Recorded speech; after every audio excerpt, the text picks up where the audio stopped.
মনে করুন ঝরঝর করে বৃষ্টি হচ্ছে এবং গ্রামের ভেতরে একটি মদের বার, সেখানটায় সবাই মাতাল, সবাই মদ টদ খাচ্ছে।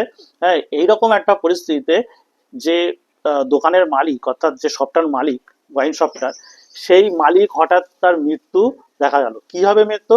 তাকে গলায় ফাঁস দিয়ে মৃত্যু দেখা গেল। সে কি সুসাইড করেছে না হত্যা করেছে?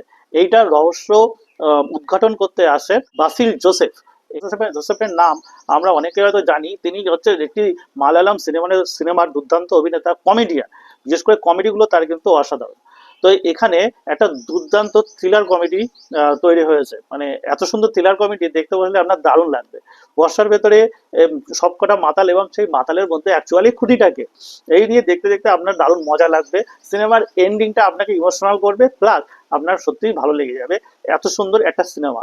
হ্যাঁ, এই ধরনের এত সুন্দর ইউনিক কাহিনী কিন্তু মালায়ালাম সিনেমাতে শুধুমাত্র হওয়া সম্ভব, এবং এর শেষটা না দেখে উঠতে পারবেন না। সিনেমার ভেতরে সৌবিন শাহির রয়েছেন, যিনি কিন্তু আরো একটি দুর্দান্ত অভিনেতা। তার অভিনয় দেখতেও আপনার দারুণ লাগবে, একদমই মিস করবেন না। সিনেমার নাম প্রবীণ কদু সাপ্তু।